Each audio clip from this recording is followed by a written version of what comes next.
और अभी का जो टॉपिक है एंटी डिफेक्शन लॉ, लोकतंत्र को मजबूत करता है या कमजोर करता है।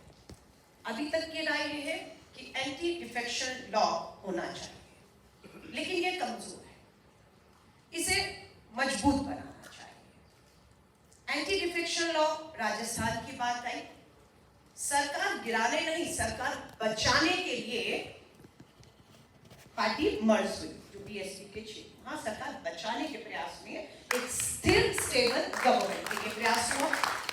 कर्नाटक और महाराष्ट्र में, Karnataka, I am sorry, I will be in Hindi only, हाँ sorry, somebody will have it. So Maharashtra और कर्नाटक में क्या हुआ, स्थिर चुनी हुई लोकतांत्रिक सरकारों को मध्य प्रदेश, कर्नाटक में और महाराष्ट्र में भी गिराने के लिए एंटी डिफेक्शन ज्वाइन कराया गया।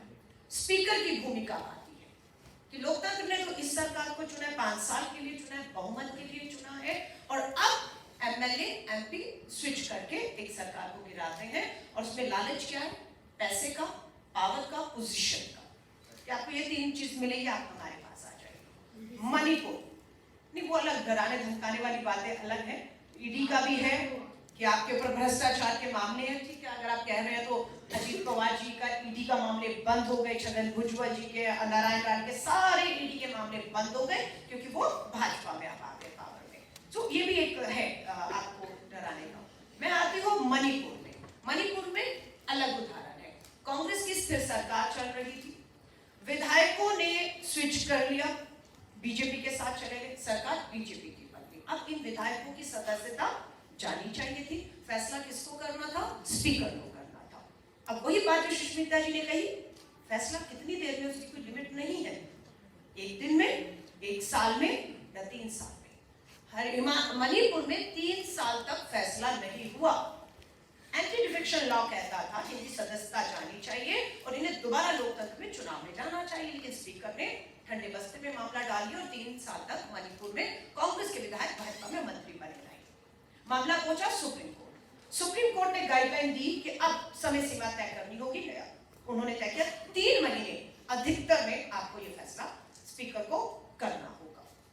अब मैं आपको लेकर चलती हूँ वापस कर्नाटक में। कांग्रेस की स्थिर सरकार, 17 विधायक एमएलए टूट के भाजपा के साथ चले जाते हैं। सदस्यता भाजपा की सरकार, जिसका बहुमत स्पीकर उसी का होता है, उसी पार्टी का होता है। और उसमें क्या हुआ, स्पीकर को फैसला लेना था, नहीं लिया, मामला हाईकोर्ट पहुंचता है। हाईकोर्ट जब मामला पहुंचा तो हाईकोर्ट का फैसला इस एंटी डिफेक्शन लॉ को ताकत देने वाला था। उन्होंने कहा कि ठीक है, आप कांग्रेस के विधायक थे, 1 साल में आपने इस्तीफा दिया, 4 साल अभी आपके बचे हैं, अब आप इस्तीफा देंगे, दोबारा चुनाव में जाएंगे, टैक्स पेयर का पैसा लगेगा और आप फिर चुनकर आ रहे हैं। तो अब हाईकोर्ट ने फैसला किया कि अगले 4 साल, मेरा तो टाइम बहुत जल्दी खत्म हो गया, सॉरी, 4 साल तक अब आप चुनाव नहीं लड़ सकते। आपको 5 साल के लिए चुना था, आप खुद छोड़ रहे हैं, तो अगले 4 साल आप चुनाव नहीं लड़ेंगे। लेकिन मामला सुप्रीम कोर्ट पहुंचा, सुप्रीम कोर्ट ने कहा नहीं, एंटी डिफेक्शन लॉ इनका अधिकार है, ये स्विच कर सकते हैं, दोबारा डेमोक्रेसी है, चुनाव लड़ सकते हैं और लोग तय करेंगे। जबकि मुझे लगता है अगर ऐसा हो जाए तो नहीं होगा। मेरा खुद का एग्जाम्पल, मैं आम आदमी पार्टी की एमएलए रही 2015 से 2020 तक। मुझे पता था ये पार्टी है, ये चुनाव चिन्ह पर 5 साल मैं पार्टी के साथ, पार्टी की आइडियोलॉजी सबके साथ हूं। लेकिन अब विधानसभा में एक प्रस्ताव आता है, ऐसा ही प्रस्ताव लोकसभाओं में भी आया, कृषि कानून। दिल्ली सरकार में जब विधायक थी तो मेरे 6-8 महीने ही बचे थे, सब कुछ ठीक ही था। लेकिन एक प्रस्ताव ऐसा आया कि भारत रत्न राजीव गांधी जी का भारत रत्न वापसी का प्रस्ताव आया। विप जारी था। विप का मतलब होता है कि विधायकों को सदन में रहना है, वोट अगर होगा वोटिंग करनी है और पार्टी की लाइन पे करना है। अब वहां पर मेरे में दुविधा आ गई कि मैं क्या करूं। मैं तो राजीव जी को कांग्रेस में थी या आम आदमी पार्टी में हूं या कहीं भी हूं, राजनीति में हूं नहीं, वो मेरे आदर्श हैं।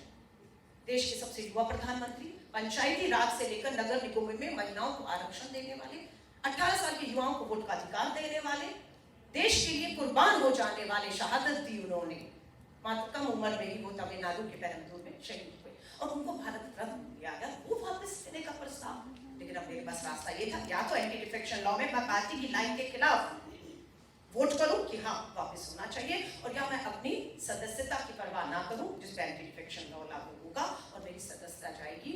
और मैंने फैसला किया कि मैं इस प्रस्ताव के साथ नहीं खड़ी हूँ, मैं वॉकआउट किया और मेरी उसके बाद सदस्यता जाती है। अब मैं आपसे कहूंगी अब इसको ताकतवर कैसे बनाया जाए।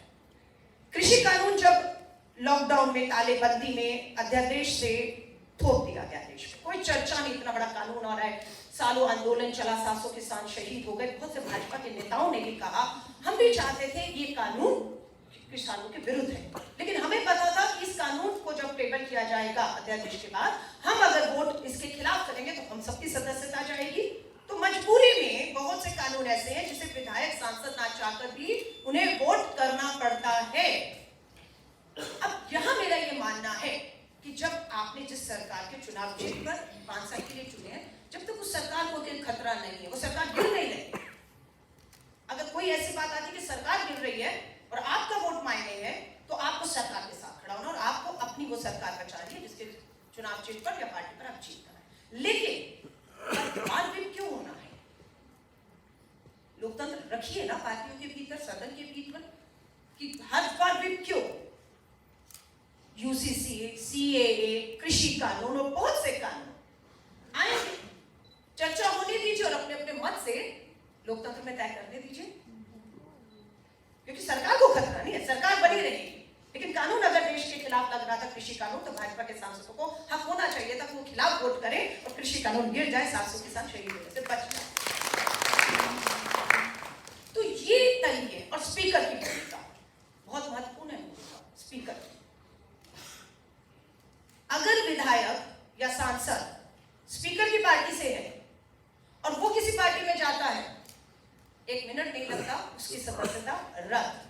लेकिन अगर विधायक और सांसद विपक्षी दल का है, सत्ता में आ रहा है, सत्ता को ताकत मिल रही है, तो स्पीकर उस मामले को ठंडे बस्ते में डाल देता है। ये अधिकार स्पीकर से लेकर मुख्य चुनाव आयोग को जाना चाहिए। ये आयोग को तय करना है कि अगर एंटी डिफेक्शन लॉ हो गया लागू तो तुरंत फैसला लीजिए।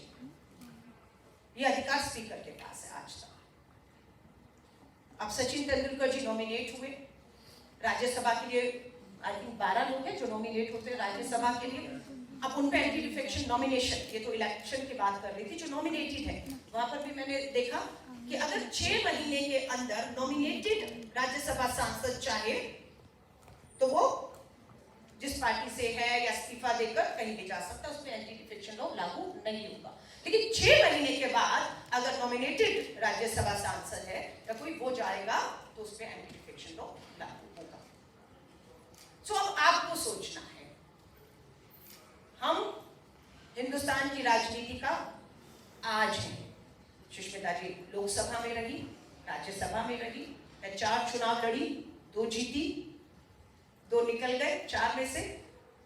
तो हम आज, ये भी 8 महीने के बाद जो लोकसभा चुनाव है, मैं उम्मीद करती हूँ महिला आरक्षण कानून की बात हो रही है पर पास हो जाए। मुझे खुशी होगी कि इस जो विशेष सत्र बुलाया जा रहा है उसमें महिला आरक्षण कानून टेबल ही नहीं होगा, बहुमत है भाजपा के साथ। और कांग्रेस ने ये, मेरे को जहां तक स्टैंड है कि हम अनकंडीशनल सपोर्ट देने वाले हैं और एक ही ध्वनि से महिला आरक्षण बिल पास होगा।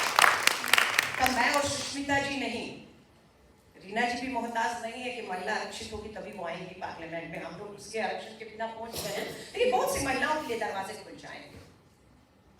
तो बहुत सी महिलाओं के लिए जो आवाज हम कहते हैं सुन रही जाए वो नहीं। अभी मैं वही थोड़ा सा सोच रही थी कि आधे लोग दूसरे कमरे में, तो मैंने पूछा वहाँ टॉपिक क्या चल रहा है, तो वहाँ टॉपिक है आइडिया ऑफ इंडिया, लेकिन 2 लोग